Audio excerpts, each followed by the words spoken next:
Greetings, everyone. Welcome to Chess Advanced. And this is a game from 1939 Leningrad, and this is a game you're absolutely going to love because this game is played by one is a former world champion, Vasily Smyslov, and other is the one who has actually defeated a former world champion, that is Stahl, many times.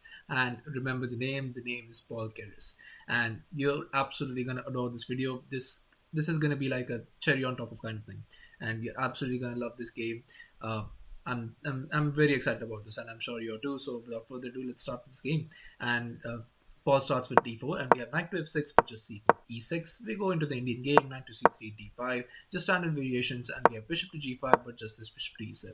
We have e3, castles, and knight to f3, and just b6. Just going for queen capturing that bishop and getting him around this very beautiful diagonal. And we have c captures, c capture, or e captures, and we have bishop to e3, but just bishop to b7. And we have queen to c2, knight bd7, and just castles by white. We have h6, just pushing the bishop back and going for this beautiful bishop to f4. Just not falling in the normal way that we do it now. So here just a6, but now just knight to g3. And we have this knight to e8, but now just going for this rook a c1. Just getting all your pieces lined up before the attack, and we have this bishop to d6, but just going for this knight to e2. Queen to e7, now bishop captures, queen captures, and now we go for this knight to g3.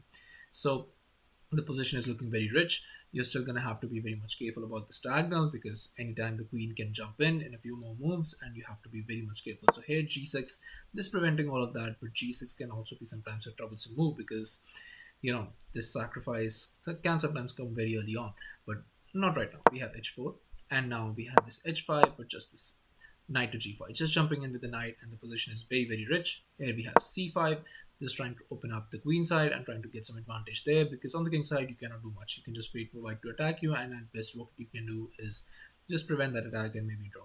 Here bishop to f5, just a beautiful idea, because you cannot capture. If you capture, then the queen is going to jump in, and there's going to be all sorts of mating ideas. So not captures. Here c captures, but now going for an even beautiful idea, bishop to e6.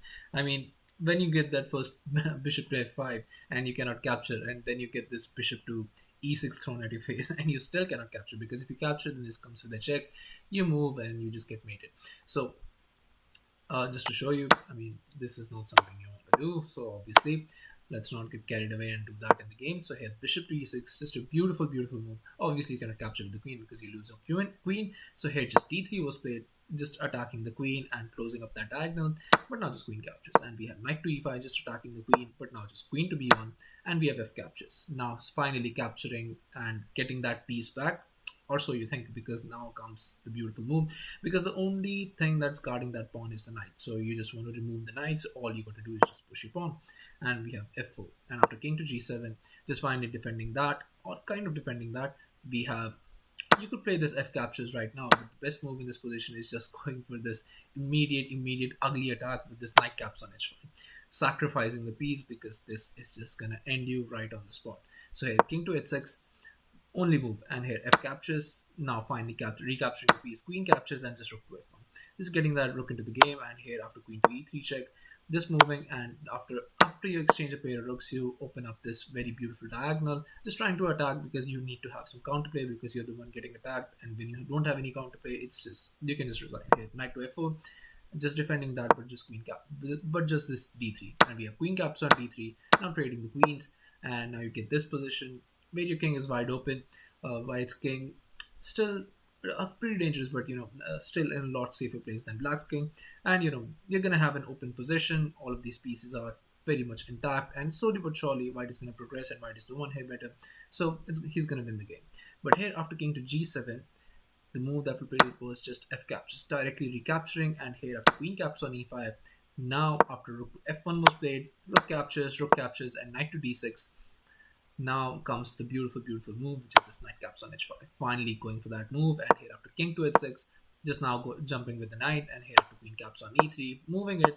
But now Smyslov tried this queen to d4, just trying and eyeing this pawn, and maybe you'll get this knight, but Paul is not going to let that happen, because here knight caps on d6 was played, attacking the queen. And here once the queen moves, just d4. You obviously cannot capture here because the rook is defending it, and now while this diagonal is open, there's pretty much that nothing you can do about that. Here king to g1 was played.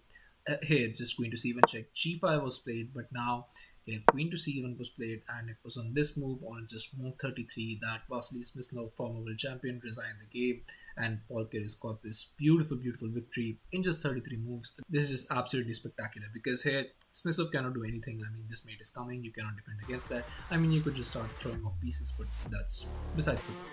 So yeah, thank you all for watching. I'll be coming back with another amazing games, and I love to analyze old games. They just teach you so much that newer games can never do. So yeah, stay tuned for that, and I'll be coming back as soon as really soon. So yeah, thank you.